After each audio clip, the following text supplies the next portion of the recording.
우리가 지난 6개월을 되돌아보면서 지키는 맥주 감사 주일 예배로 다음 주에 지킵니다. 원래는 오늘 지키는데 지난주 우리가 새생명 축제를 했기 때문에 한 주 연기해서 저희들은 지킵니다.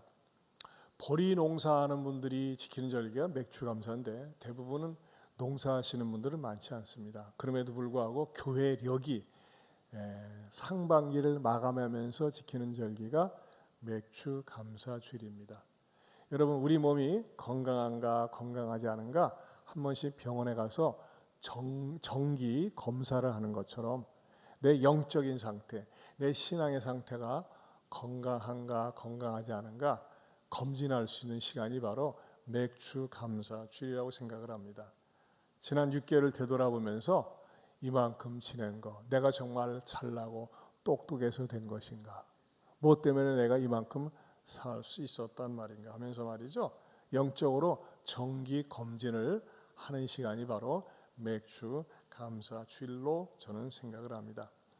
특별히 오늘은 맥주 감사 주일을 맞이하면서 제가 오늘 메시지를 왜 예수 그리스도의 이름으로 감사를 해야 되는가, 이런 제목으로 말씀을 준비했습니다. 우리는 감사할 것들이 많이 있습니다. 그러나 오늘 성경에서는 그걸 가르치고 있습니다. 범사에 우리 주 예수 그리스도의 이름으로 항상 아버지 하나님께 감사하라 그랬어요. 어떤 분들에게는 굉장히 이것이 낯설 수가 있습니다. 예수 그리스도 이름으로 감사해, 그냥 감사하면 되지, 이런 생각이 들어갈 수 있습니다. 그러나 예수 그리스도의 이름으로 감사할 이유가 있습니다. 그걸 제가 세 가지로 나눠서 여러분에게 준비를 했습니다. 첫째는요, 영적인 축제를 펼칠 수 있어서 감사하다는 것입니다. 지난주에 우리 교회에 새생명 축제가 있었습니다. 여러분 보면 말이죠, 우리 주변에 지자체들이 축제들을 많이 합니다.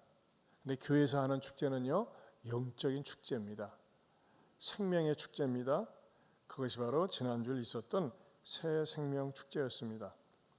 그 안내 데스크에서 안내를 하는 어느 집사님은 자기는 단 한 번도 이렇게 안내를 해본 적이 없었고 또 이런 풍경을 본 적이 없었다고 합니다. 뭐냐면요, 그 우리 교회 성도들이 새 가족을 데리고 오는데 누가 시킨 것도 아닌데, 연출하라고 부탁한 것도 아닌데 한결같이 다 미소를 띠면서 웃는 낯으로 오는 모습을 보면서 우리 집사님 자신이 크게 감동을 받았고 정말 기쁘기 짝이 없더래요.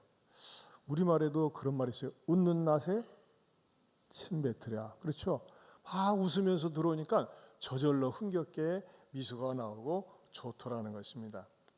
또 어느 집사님은요, 제자반에서 그런 얘기를 했습니다. 이전에 교회를 오랫동안 다녔다고 합니다. 어려서부터 다녔습니다.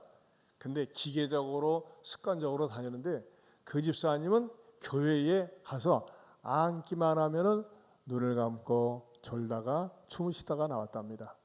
도대체 교회가 은혜가 되지 않으니까요, 그렇게 신앙생활을 했대요. 모태신앙이기 때문에 부모님을 따라다녔지만 마음에 신앙의 즐거움, 행복을 한 번도 거의 맛본 적이 없답니다. 그래서 교회에서 전도 집회 앞두고 자, 우리 새신자 태신자 작성해서 써내세요 했을 때 그 용지를 받았지만 단 한 번도 써낸 적이 없대요. 야, 용감해요. 그렇게 수십 년 다녔는데 그러다가 상처를 받고 안 되겠다 싶어가지고 이제 저희 교회 등록을 하셨는데, 우리 교회에서는요, 그 집사님은 그 집사님 표현상 목사님 왜 이러세요? 왜? 한 번도 존 적이 없답니다. 교회면은 좋을 걸 예상하고 일 때문에 지쳐 살았기 때문에 주무실 걸 예상하고 앉았는데 어떻게 한 번도 주무시지를 못하고 오히려 은혜를 받고 정말 이번에도 또 계속해서 많은 사람들을 주님께로 인도하고 전도하는데 얼마나 기쁘고 감사한지 모르겠다고 그렇게 고백하는 이야기를 들었습니다. 또 어떤 형제는요, 예전에 신앙생활하면서 40년 동안 교회를 다녔지만 단 한 번도 누구를 전도해 본 적이 없답니다. 야, 그것도 기적이에요. 한 번도 전도를 해본 적이 없대요. 근데 이번에 누구 전도를 하면서 너무너무 좋아가지고 일주일 내내 잠이 오질 않았답니다. 막 들떠가지고. 그리고 자기가 전도한 사람이 꼭 올 수 있도록 말이죠, 어떻게 하느냐, 자기가 하고 신발 사이즈가 같아서 나이키 운동화를 사가지고, 나이스가 아닙니다, 나이키를 사가지고 같이 신고 오라고 그렇게 권면하고 왔는데, 그 형제가 말이죠, 성가대를 하는데 그 앞좌석에 앉아 있는데 말이죠, 자기가 앞에 있으면서 그 형제를 볼 수가 없더래요. 왜냐? 너무너무 좋아가지고 막 눈물을 흘리는 바람에 자기 자신이 막 눈물이 막 나왔대. 그래서 마주 쳐다보지 못하고 했노라고 하는 이런 후일담을 얘기했습니다. 그야말로 이 새생명 축제는 교회로 하여금 말이죠, 더 한층 계속해서 새생명 축제를 할 때마다 영적인 업그레이드를 시키는 것 같아요. 자, 이제 그 현장을 가서 실제적으로 한번 보겠습니다. 울면서 오는지 무뚝뚝하게 오는지 웃으면서 오는지 자, 한번 잠깐 보겠습니다. 우리 박수 치면서 고백합시다. 내 영혼이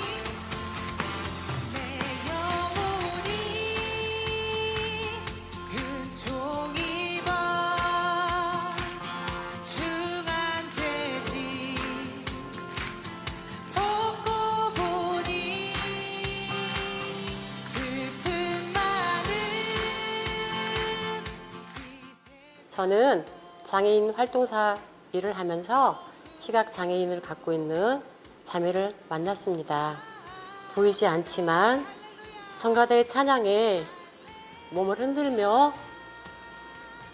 자신의 몸을 맡기는 모습이 참 은혜로웠습니다. 결신 시간에 망설이다가 제가 작은 소리로 자매님, 예수님 믿고 싶어? 라는 말에 잠시 생각을 하더니 결신 카드에 체크를 했습니다.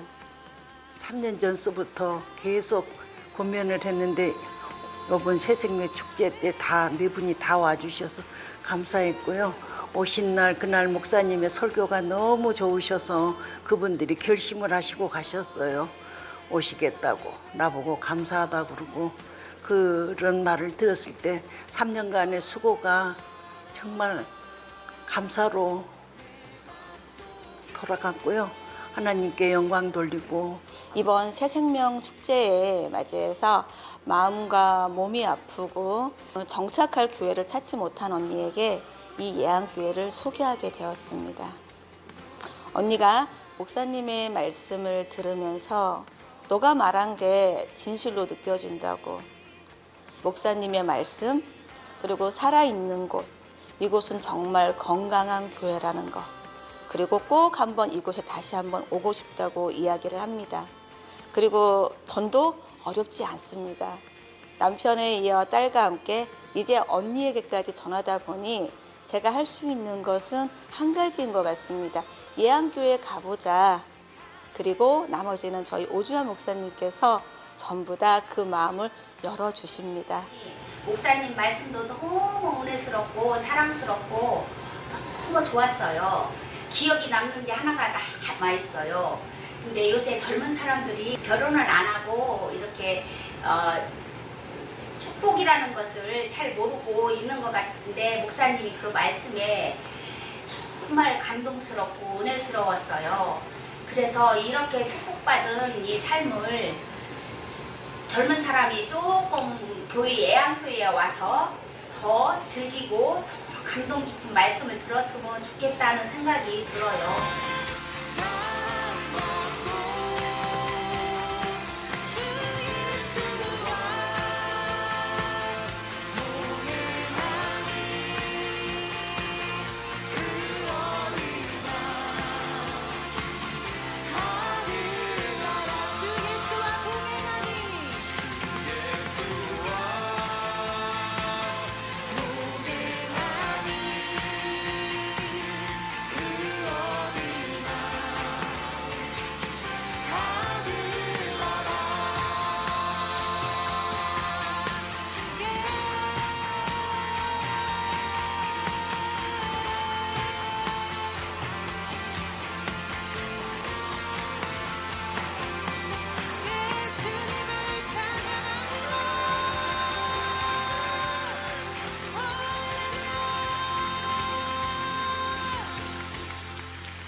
하나님께 영광의 박수 돌립니다.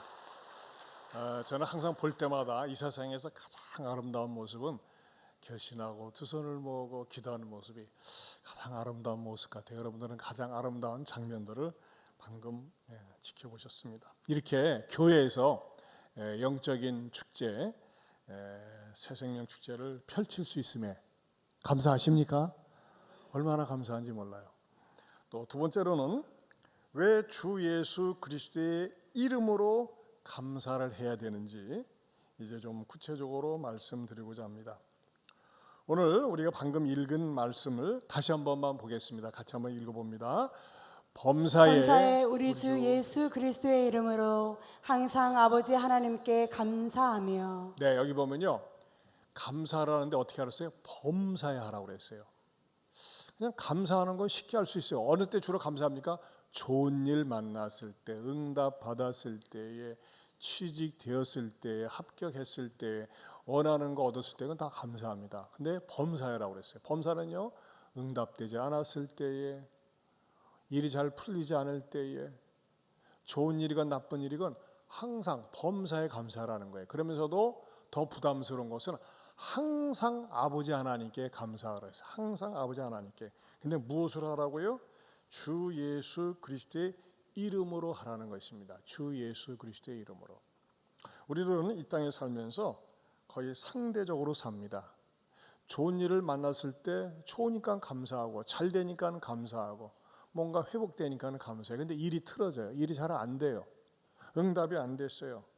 애들은 계속 속을 새겨요. 취직을 원했는데 취업이 안 됐어요.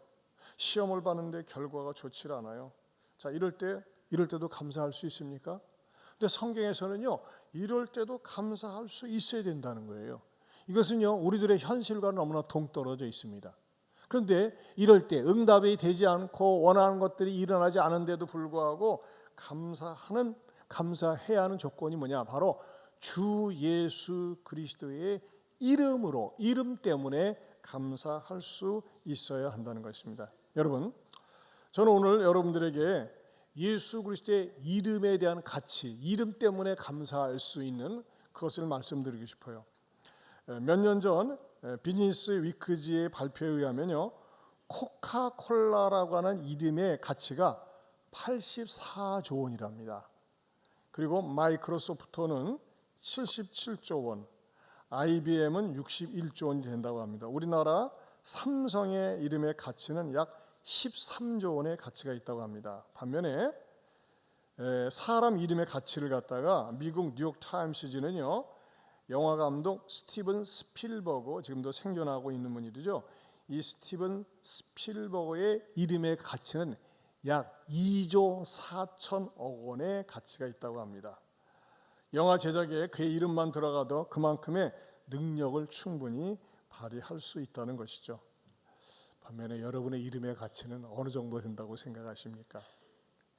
이렇게 이름이라고 하는 것은 사람이 되었건 기업이 되었건 국가도 이름이 있지 않습니까? 그 국가는 국가 나름대로 이름의 가치가 있다고 하는 것입니다. 그런데 예수 그리스도의 이름의 가치는 어느 정도 된다고 생각을 하십니까? 한 미국인이 프랑스 파리를 여행하던 중에 중고품 장신구점에 가서 눈에 띄는 호박 목걸이 하나를 발견했습니다. 그리고 호박 목걸이를 갖다가 약 500달러에 매입을 했습니다. 그리고 미국으로 귀국하는 길에 검사대를 통과하는데 이리 오라고. 이 목걸이 어디서 샀냐고. 나 이거 중고품 장신구점에서 사는데요. 이거 세금 좀 내야 되겠다고. 얼마를 내야 되는데요? 한 1,000달러 내야 된다고. 내가 이 500달러 주고 사는데 무슨 1,000달러나 되냐고 말이지. 말도 안 된다고 했더니, 당신 몰라서 그런데 이 목걸이요, 좋은 거예요? 고급이에요? 이거 중고품인데요? 아니에요. 잔소리 말고 내세요. 내고 왔어요. 그래가지고 자기 집에 온 다음에 그 보석상에 가가지고 이것 좀 감정 좀 해주세요. 이걸 갖다가 내가 살 때는 500달러 주고 사는데 500달러면 우리나라 돈으로 한 6만 원 정도 됩니다. 그렇죠? 60만 원인가? 네, 60만 원. 그런데 말이죠. 1,000달러 달라고 하니까 이거 억울하다고. 그래가지고 이렇게 보석상인이 딱 확대경을 가지고 딱 보더니 이거 나한테 5만 달러에 팔 수 없냐고 그러더래요. 5만 달러. 500달러에서 5만 달러 뛰었습니다. 아니 뭔데 이렇게 막 가격이 나가냐고, 이렇게 비싸냐고, 왜 그러냐고 했더니, 보세요 아저씨, 이 호박 목걸이에 새겨져 있는 글씨를 한번 보라고. 글씨를 봤더니 뭐라고 새겨져 있는지 아십니까? 나폴레옹이 조세핀에게, from 나폴레온 보나파르트 to 조세핀, 즉 나폴레옹이 자기 부인 조세핀에게 주는 선물을 거기다 새긴 거야. 요 새긴 글씨 때문에 말하자면 5만 달러까지 올라가는 것입니다. 자, 이 목걸이를 차고 있는 여인과 목걸이를 잠깐 보겠습니다. 네, 조세핀. 뭐 그렇게 미인 같지는 않아요. 여러분 같지는 않습니다. 근데 이 목걸이가요, 자그마치 우리나라 돈으로 계산하면 6천만 원, 6천만 원. 이게 보석도 아니고 다이아몬드도 아니라 호박이에요, 호박. 그런데 한쪽 귀퉁이에 나폴레옹이 조세핀에게 새겨진 글씨 때문에 이것이 그만큼 비쌌다고 하는 것입니다. 여러분, 유명 인물의 이름이 새겨진 호박 목걸이가 이렇게 값진 것일진데 예수 그리스도의 이름이 새겨진 사람에게는 얼마나 값이 나갈까라고 생각하십니까? 어느 정도의 값이 나간다고 생각을 하십니까? 우리 모든 사람은 이름이 있습니다. 부모님이 우리에게 주어진 이름이 있습니다. 그런데 이름은요, 모든 사람에게 하나같이 예외 없이 이름 속에는 세 가지 뜻이 함축되어져 있습니다. 첫째는 뭘까요? 역사성이 있습니다. 여러분, 내가 이 나이 먹도록 내 이름을 가지고 있을 때는요, 지금까지 살아온 시간이 다 이름 속에 배어져 있습니다. 그 살아온 시간이 이름 속에 남겨져 있다는 것입니다. 어느 시대에 살았느냐, 무엇을 하면서 살았느냐, 그 이름 속에는 어느 시대에 있었지, 누가 다스릴 때 있었지 하면서 말이죠, 그 시간의 역사가 이름 속에 있다고 하는 것이죠. 두 번째는요, 가치가 있습니다. 이름 속에는 그 사람이 살면서 어떻게 살았느냐, 그렇죠? 그 사람 딱 얘기하면 그 사람 참 귀한 사람이야 하면서 말이죠, 평가할 수 있습니다. 그 사람은 쓸데없어, 그 사람은 있으나 마나야, 가치를 논할 수 있다는 겁니다. 세 번째는요, 평가를 받습니다. 얼마나 공헌했느냐, 얼마나 가족을 위해서 희생했느냐, 자기가 일하는 직장을 위해서, 지역사회를 위해서, 자기가 몸담고 있는 공동체에서 얼마나 봉사하고 희생했느냐에 따라서 그 사람의 공헌도가 배어져 있다는 것입니다. 그렇죠? 우리나라도 유명 인물들 보면요, 세종대왕, 이순신, 뭐 이런 분들 보면 뭐예요? 나름대로 이름 속에 시간이 있고 역사가 있고 가치가 있고 공헌이 있기 때문에 그런 분들 다 존중해주고 우리가 아끼지 않습니까? 자, 그런데 여러분, 예수님의 이름 속에는요, 이 역사와 가치와 평가 외에 포함된 것이 있습니다. 그건 뭐냐면요, 영원한 현존성을 가진다는 것입니다. 한번 따라서 합시다. 예수님의 이름 속에는 영원한 현존성이 있습니다. 여러분, 세상의 모든 이름은 유한성입니다. 살 때만 그 이름의 가치를 이야기합니다. 물론 죽고 난 다음에도 죽은 사람의 이름을 인용을 합니다. 인용을 하는 건 뭘까요? 참고용일 뿐입니다. 현재 내가 뭐 하는데 필요하기 때문에 그 사람의 이름을 인용하고 참고할 뿐이지, 그 사람의 이름이 영원한 현존성, 무한한 가치성을 가지는 이름들은 거의 아니라고 하는 것입니다. 하지만 예수 그리스도의 이름은 영원하고 무한한 현존성과 무게를 가지고 영향력을 끼치고 있습니다. 그래서 미국의 유명한 사상가 랄프 waldo 에머스는 이런 말을 했습니다. 참 멋있는 것 같아요. 정의를 참 잘했어요. 같이 한번 읽어보겠습니다. 같이 읽어봅니다. 예수 그리스도의 이름은 이 세상의 역사 속에 새겨져 있다. 얼마나 멋있어요. 예수 그리스도의 이름은요, 역사 속에 새겨져 있어요. 모든 역사 속에 예수 그리스도의 이름이 빠진 적이 없다고 하는 것입니다. 모든 역사 속에는 예수 그리스도의 이름이 있다. 그래서 역사를 갖다 일컬어서 우리는 히스토리라고 하지 않습니까? 히스토리를 뭐 약자로 갑니까? 히즈 스토리. 그분의 이야기. 여러분 역사에서요 예수 그리스도의 이름을 딱 빼버려 보세요. 그럼 역사가 성립되질 않습니다. 역사가 맥을 잃어버립니다. 그만큼 예수 그리스도의 이름은요 역사에 새겨져 있다. 참 의미 있는 이야기라고 생각이 됩니다. 특별히 여러분 우리 그리스도인들에게 있어서 예수 그리스도의 이름은 어떤 이름일까요? 여러분 우리는요 예수 그리스도의 이름이 포함된 찬양을 하면요 기쁨이 넘칩니다. 시편 89편 16절을 보겠습니다. 같이 읽어봅니다. 그들은 종일 주의 이름 때문에 기뻐하며 주의 공유로 말미암아 높아지오니. 네, 예수 그리스도의 이름 때문에 기뻐합니다. 왜? 예수 그리스도가 우리를 위해서 무엇을 어떻게 하셨는지를 생각할 때마다 그 이름 때문에 기뻐하고 즐거워할 수 있다는 것입니다. 여러분 예수 그리스도는 무슨 일을 하셨어요? 우리를 죄로부터 구원해 주셨어요. 영원한 죽음으로부터 구원해 주셨어요. 내 삶을 인도해 주세요. 여기까지 인도해 주셨어요. 어떤 분들은 아까 찬양을 부르면서 에베네셀 하나님, 여기까지 인도하신 하나님 막 찬양을 부르면서 기뻐합니다. 왜? 예수 그리스도가 내 삶을 인도해 주시고 내 삶을 구원해 주셨기 때문입니다. 예수 그리스도의 이름을 의지해서 병고침을 받습니다. 예수 그리스도를 통해서요 나를 짓누르고 나를 힘들게 하는 악한 영을 내쫓을 수가 있습니다.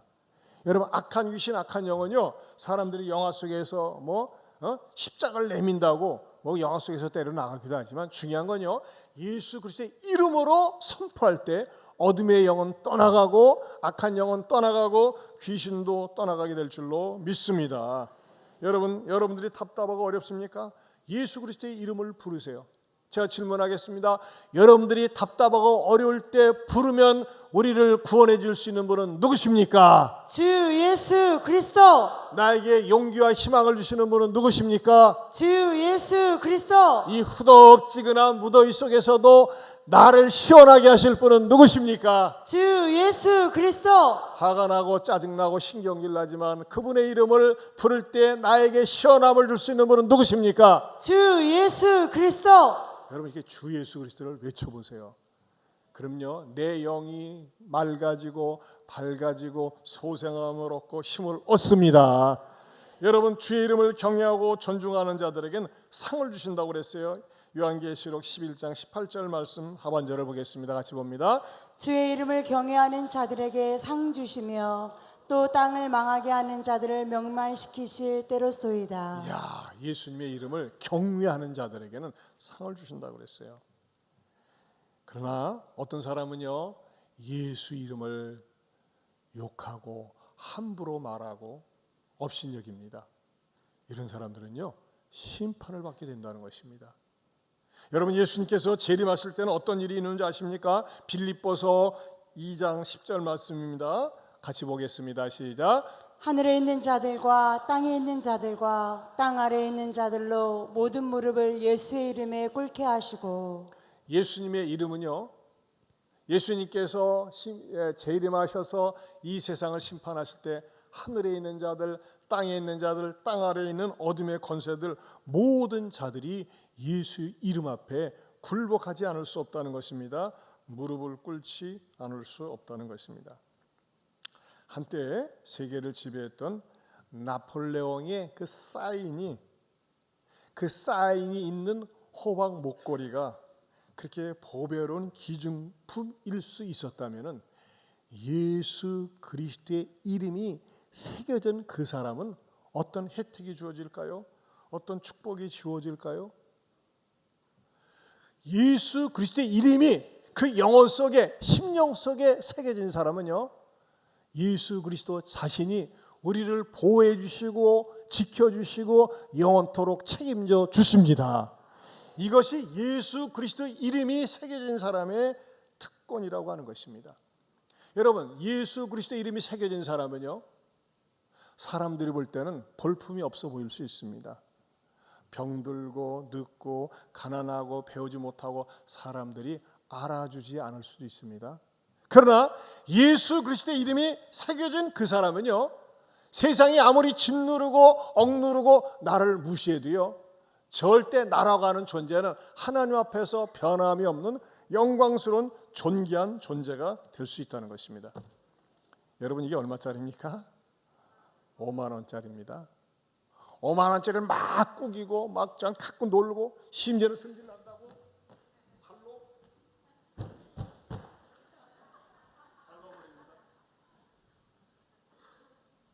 밟는다고 이 화폐의 가치가 줄어듭니까? 여러분 이거 드린다면 받을 수 있겠습니까? 못 받겠습니까? 네. 우리 김국천 집사님 믿음이 좋네. 가져이 나오세요.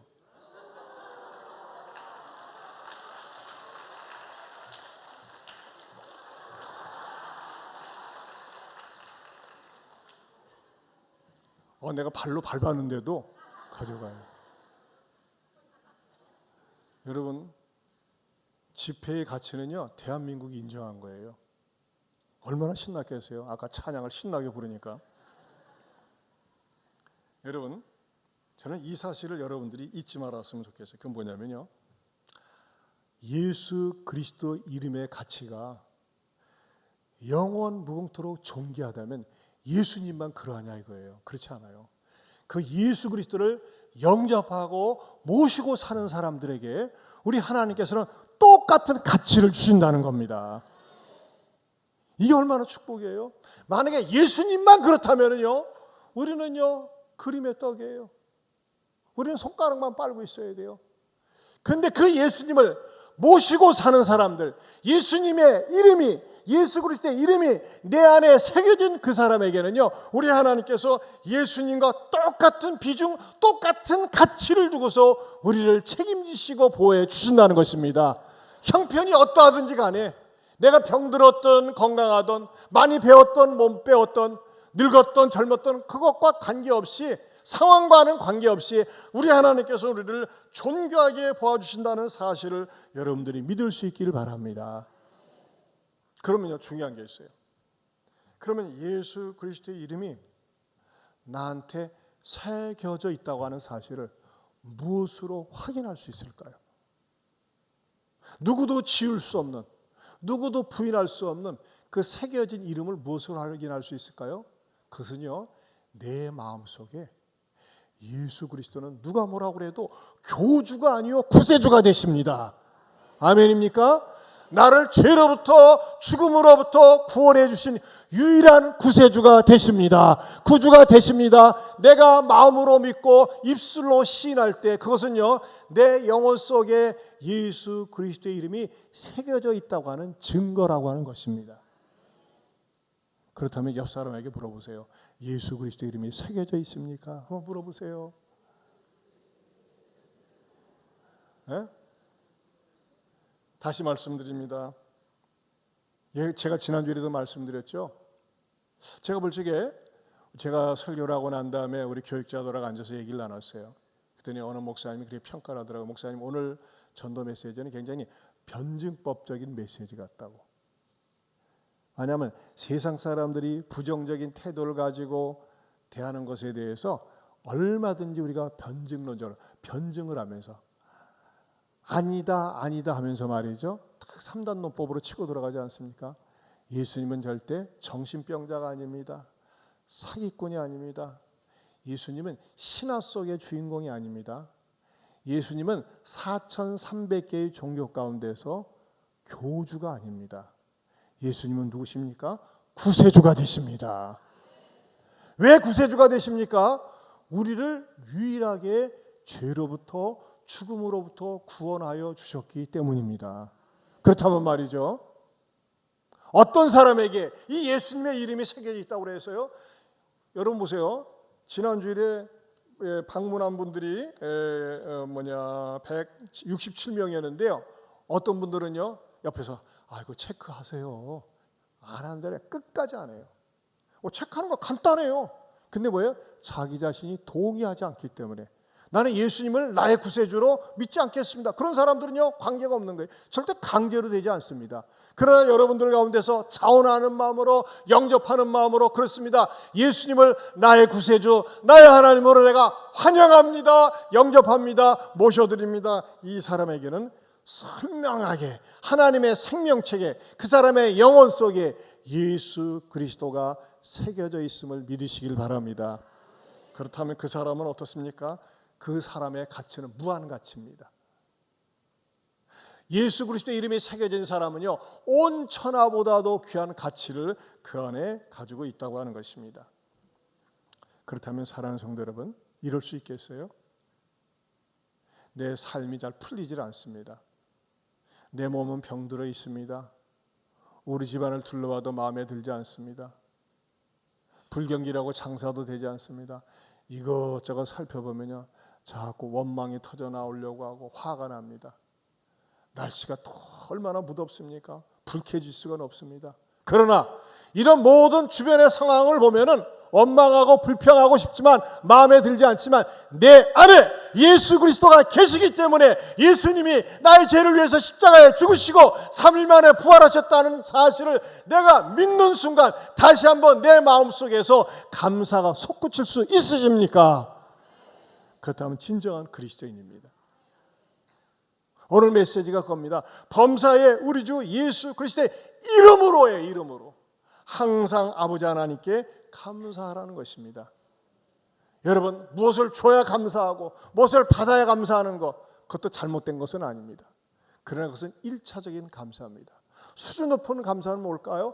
신앙으로 표현할 수 있는 감사입니다. 내가 하나님 없이 살았는데, 하나님을 외면하고 살았는데 하나님께서 나를 불쌍히 여기사 은혜를 주셔가지고 예수님을 믿게 하여 주시고 예수님을 스스로 자연스럽게 예수님 고맙습니다. 감사합니다. 예수님은 나의 구세주, 나의 하나님이 되십니다. 내가 예수님을 모르고 외면하고 살 수도 있는데 나는 예수님 없이는 살 수가 없습니다. 이렇게 믿고 고백되어질 수 있다면 이 신앙이야말로 예수 그리스도의 이름 때문에 감사할 수 있는 성숙한 그리스도인 줄로 믿습니다. 이 신앙을 성령님께서 여러분에게 회복시켜 주시기를 주님의 이름으로 축원합니다. 여러분, 그렇다면 우리가 범사에 우리 주 예수 그리스도의 이름으로 항상 아버지 하나님께 감사하며, 그럼 우리가 어떤 일을 당할 때마다 예수 그리스도의 이름으로 항상 아버지께 감사합니다. 좀 길어요 이게, 그렇죠? 그러면 여러분, 이렇게 감사할 수 있는 가장 간단한 감사가 뭘까요? 늘 말씀 주간불도입니다. 주간불도. 따라서 주여 감사합니다. 불쌍히 여기시고 도와주세요.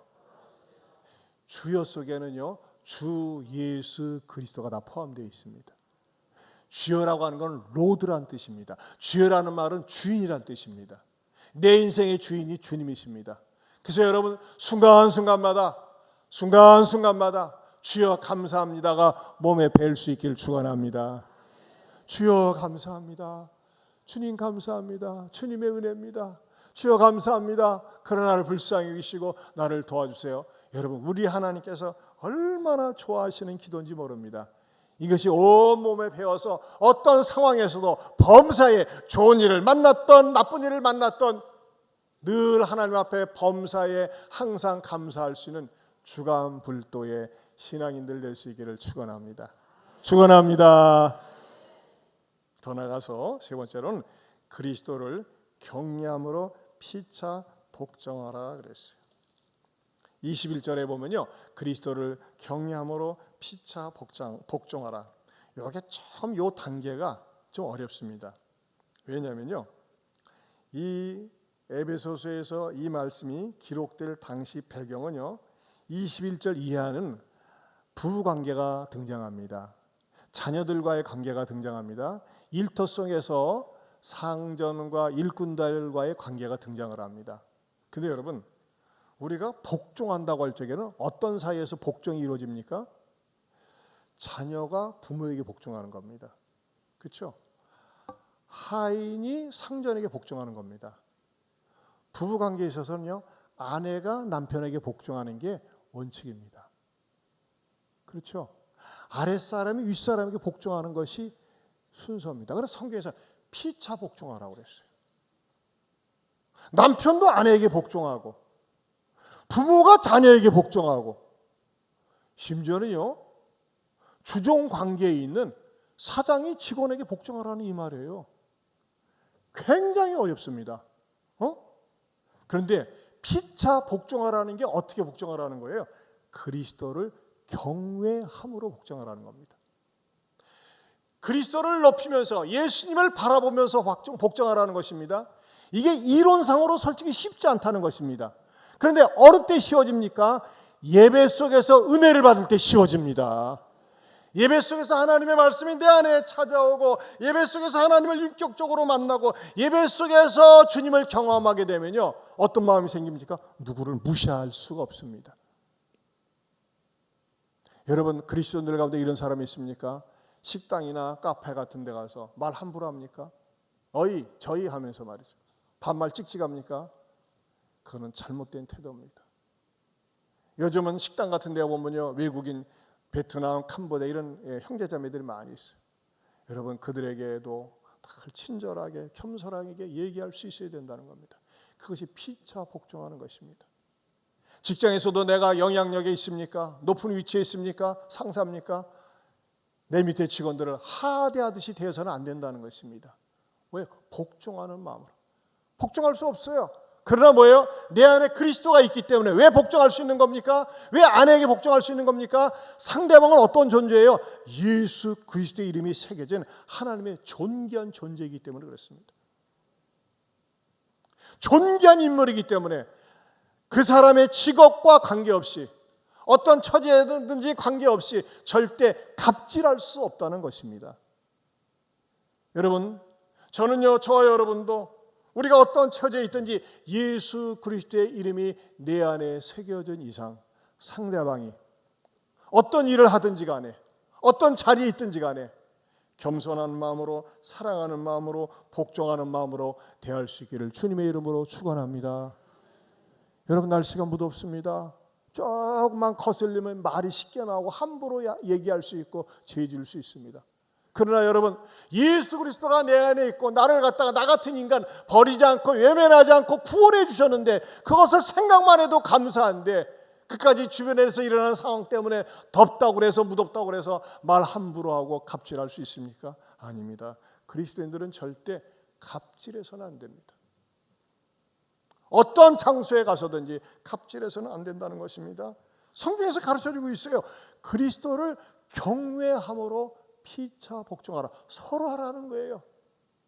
아내가 남편에게 복종합니까? 남편도 아내에게 복종합니다. 자녀들이 부모에게 복종합니까? 부모도 자녀에게 복종합니다. 직장에서 아래 직원들이 나에게 복종합니까? 내가 월급 주니까 직장의 상사도 복종하라는 거예요. 용어를 바꾸면 뭐예요? 존중하라는 것입니다.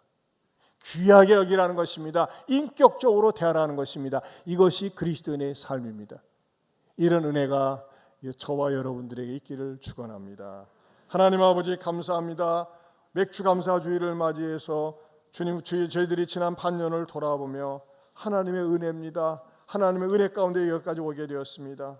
나를 지으시고 나를 부르시고 나를 보내신 이도 하나님인 거 늘 높이고 찬양하며, 무엇보다도 예수 그리스도가 내 안에 새겨진 것 때문에 감사할 수 있는 우리 모두가 되게 하여 주시옵소서. 예수님 이름으로 기도합니다. 아멘. 우리 다 같이 일어서서 나를 지으신 이가 하나님 같이 찬양 부르겠습니다.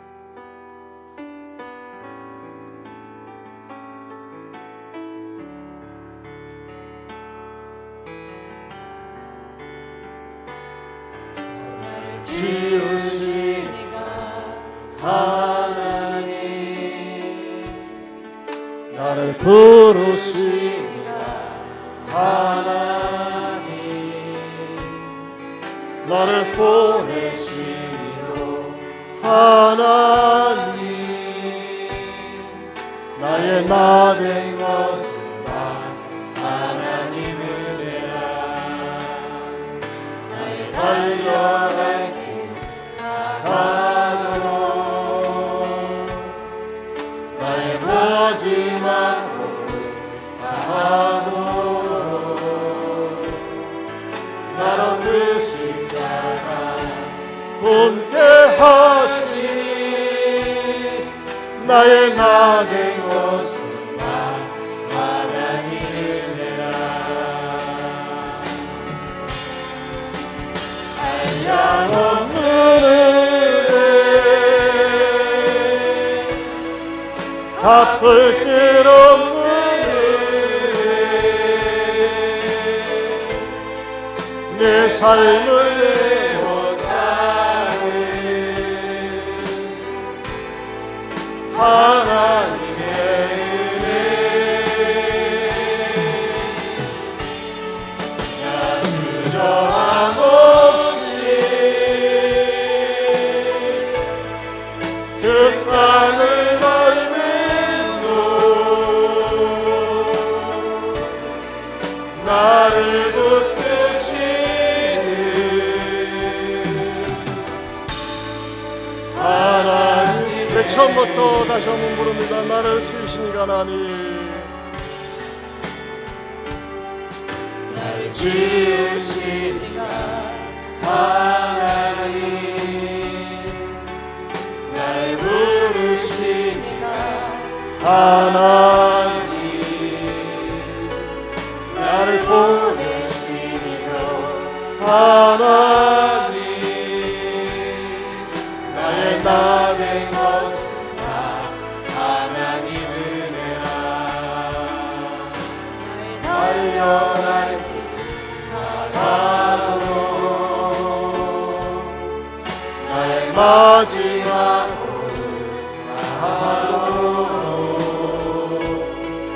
나로 그 십자가 품게 하시니 나의 나 된 것은 다 하나님 은혜라 한량없는 은혜 갚을 길 없는 은혜 내 삶을 내고 사는 하나님의 은혜 나 주저함 없이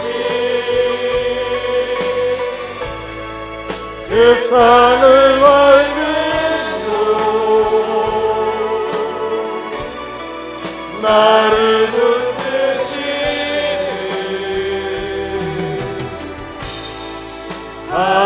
한량 없는 은혜 갚을 길 없는 은혜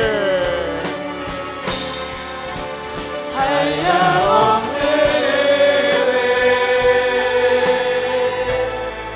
갚을 길 없는 은혜 내 삶을 내고 사는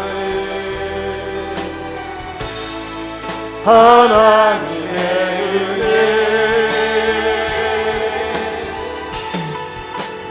주저함 없이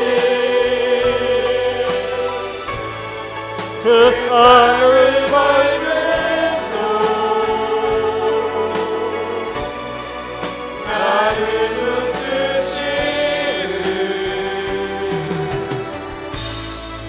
하나님의 은혜 우리 시간에 두 손 들고 여러분 지난 6개월 동안 인도하신 그 은혜 응답하심도 감사하고 때는 응답하지 않은 것도 감사하고 좋은 일 만난 것도 감사하고 어려운 일 만난 것도 감사하십시다. 무엇보다도 하나님 나 같은 인간 모시간데 버리지 아니하시고 여러 가지 환경 속에서 나를 불러주시고 하나님의 자녀 삼아주신 것 예수 그리스도의 이름이 내 안에 있는 것 하나님 감사합니다. 감사합니다. 고맙습니다. 이런 기도를 해야 되지 않겠습니까? 우리 두 손 들고 주여 한번 부르고 하나님 앞에 감사하는 기도하십시다. 주여 하나님 아버지 감사합니다.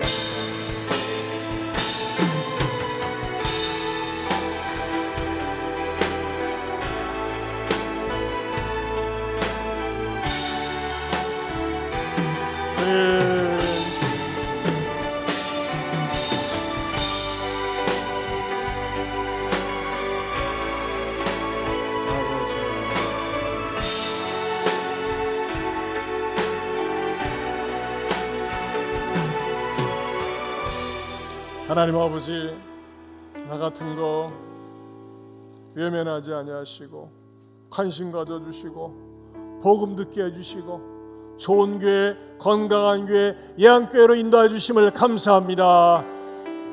지난주에는 많은 영혼들이 구원받을 수 있는 새생명 축제도 허락해 주셨습니다. 주님, 우리는 사소한 것 때문에 때로는 목숨 걸기도 하고 돌이켜보면 아무것도 아닌 것 때문에 성질내기도 하고 말을 함부로 하기도 하고 죄를 졌습니다. 용서하여 주시옵소서. 주님, 나에게 예수님 주신 것, 내 영혼 속에 예수님이 새겨진 것 때문에 감사할 수 있는 우리 모두가 되게 하여 주시옵소서. 이제는 우리 주 예수 그리스도의 은혜와 하나님 아버지의 변함이 없는 사랑과 성령님의 감화감동 교통하심의 은혜가 주 예수 그리스도의 이름 때문에, 이름이 내 안에 있는 것 때문에, 고백하는 것 때문에 감사할 수 있는 성도가 되기를 원하는 모든 성도들 위해 영원토록 함께 있을지어다. 아멘.